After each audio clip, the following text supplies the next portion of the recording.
শীতকালে কিন্তু স্যুপটা খেতে ভীষণ ভালো লাগে। আর শীতের সন্ধ্যায় ঘরে তারা কিছু উপকরণ দিয়ে যদি এরকম মজার গরম গরম স্যুপ তৈরি করা যায়, তাহলে কিন্তু মন্দ হয় না। খুব সহজভাবেই কিন্তু আজকে স্যুপ রান্নাটা শিখিয়ে দিব।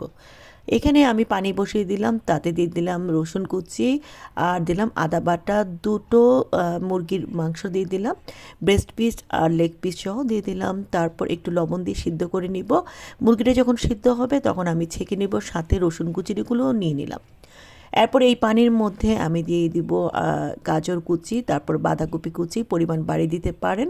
তারপর এতে দিয়ে দিব যে মুরগিগুলো সিদ্ধ করলাম সেগুলো দিয়ে দিলাম, সাদা গোলমরিচ গুঁড়া, সিরকা, তারপর এখানে সয়া সস, টমেটো সস আর ওয়েস্টার সস, এগুলো 1 টেবিল চামচ বা 1.5 টেবিল চামচ করে দিবেন। লবণটা প্রথম দিয়ে একটু কম দিবেন।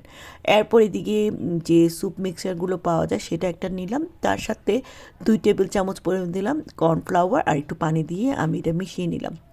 এরপর এটা একটু চুলার আঁচটা কমিয়ে দিয়ে আস্তে আস্তে করে ঢেলে দিতে হবে। এটা কিন্তু আমি বেশি ঘন করব না, একটু পাতলা রাখবো। যদি ঘন করতে চান আরও 1 চা চামচের মতো কর্নফ্লাওয়ার বাড়িয়ে দিবেন। চুলার আঁচটা কমিয়ে আমি এখানে একটা ডিম ভালো করে ফেটিয়ে নিয়েছি। এটা কিন্তু কুসুম সময় দিলাম, চাইলে কিন্তু কুসুম বাদ দিয়ে শুধু সাদা অংশ দেওয়া যেতে পারে। চুলার আঁচটা কমিয়ে কর্নফ্লাওয়ার দেওয়ার পরে কিন্তু এই ডিমটা দিতে হবে।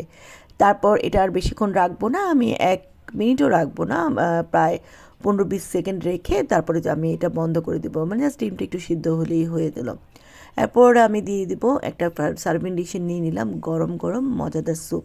এখানে আমি কয়েকটা কাঁচামরিচ দিয়ে দিলাম একটু স্বাদ লাগার জন্য। বাচ্চারা খেয়ে যদি পছন্দ না করে তাহলে কাঁচামরিচটা অ্যাভয়েড করতে পারেন। হয়ে গেল মজাদার গরম গরম হেলদি একটা স্যুপ।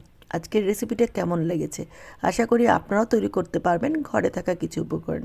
সবাই ভালো থাকবেন। আল্লাহ হাফেজ।